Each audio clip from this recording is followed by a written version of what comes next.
Viewers, இன்றைக்கி நம்ம பார்க்க போகிற டிஷ் வந்து என்னென்னு சொல்லி பார்த்தோம் அப்படின்னாக்கா பாசி பயிர், அதாவது பச்சை பயிர்னு சொல்லுவாங்க இல்லையா, பச்சை பயிர் கடைசல் தான் இன்றைக்கி நம்ம பார்க்க போகிறோம்.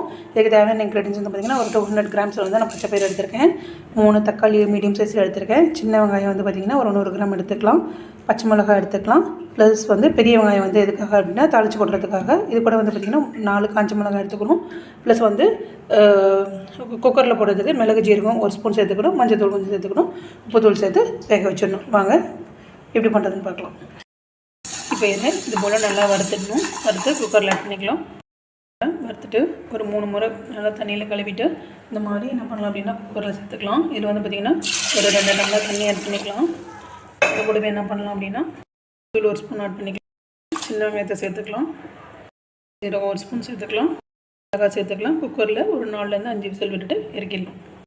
சின்ன வெங்காயம் தக்காளி சேர்த்துக்கலாம். கொஞ்சமாக சேர்த்துக்கலாம். உப்பு தேவையான அளவு இதில் சேர்த்துக்கலாம். சேர்த்துட்டு குக்கரில் 5 விசில் விட்டுடலாம். கடுகு ஆட் பண்ணிக்கலாம். நம்ம இப்போ வரமிளகாயும் கருவேப்பிலை தனியாக ஆட் பண்ணிக்கலாம்.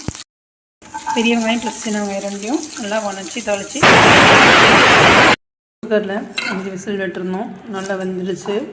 இந்த தண்ணி ஃபில்டர் பண்ணிவிட்டு நம்ம தாளித்து வச்சுருந்தது இதில் கொட்டிட்டு கடைஞ்சிட்டோம்னா நமக்கு சுவையான பாசி பயிறு அல்லது பச்சை பயிறு கடையில் ரெடி ஆகிடும். நீங்களும் வீட்டில் ட்ரை பண்ணி பாருங்கள், சூப்பராக இருக்கும். தாளித்து போட்டாச்சு. இப்போ கடைஞ்சி எப்படி இருக்குன்னு காட்டுறேன்.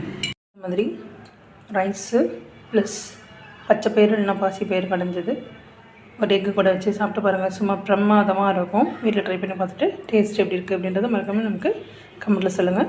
தேங்க்ஸ் ஃபார் வாட்சிங் தி வீடியோ.